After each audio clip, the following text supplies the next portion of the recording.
BJP. നേതാവിന്റെ നിർദ്ദേശപ്രകാരം youth Congress ജില്ലാ അധ്യക്ഷൻ വിജയ് ഇന്ദുചൂടന് വേണ്ടി 400 യുവമോർച്ച പ്രവർത്തകർ യൂത്ത് കോൺഗ്രസ് തെരഞ്ഞെടുപ്പിൽ വോട്ട് ചെയ്തുവെന്ന് യദു കൃഷ്ണൻ.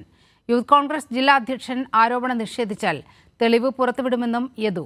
ബി.ജെ.പി. ബന്ധം ഉപേക്ഷിച്ച് CPIM-ൽ ചേർന്ന യദു ഉൾപ്പെടെയുള്ളവർക്കെതിരെയുള്ള വാർത്തകൾക്ക് പിന്നിൽ രാഷ്ട്രീയ ഗൂഢാലോചനയെന്ന് Pathanamthitta CPIM area secretary MV സഞ്ജുവും പ്രതികരിച്ചു. Congress BJP. രഹസ്യബന്ധമാണ് യദുകൃഷ്ണന്റെ വെളിപ്പെടുത്തലിലൂടെ പുറത്തുവന്നത്. പത്തനംതിട്ടയിലെ പ്രമുഖ ബി.ജെ.പി. നേതാവ് സൂരജ് ഇലന്തൂരിന്റെ നിർദ്ദേശപ്രകാരം യുവമോർച്ച പ്രവർത്തകർ യൂത്ത് കോൺഗ്രസ് തെരഞ്ഞെടുപ്പിൽ വോട്ട് ചെയ്തുവെന്നാണ് യദു വെളിപ്പെടുത്തിയത്.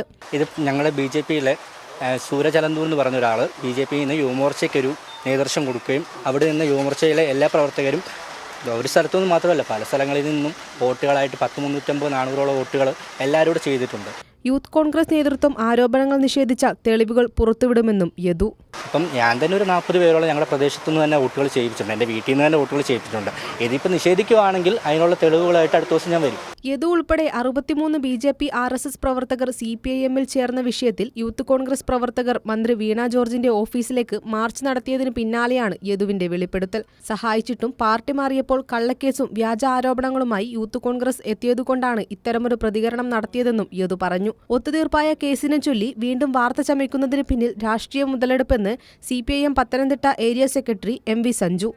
ഇവർ നിലവിൽ RSSൽ നിന്ന സമയത്ത് ഉണ്ടായ സംഘർഷങ്ങളുടെ ഭാഗമായ കേസാണ്.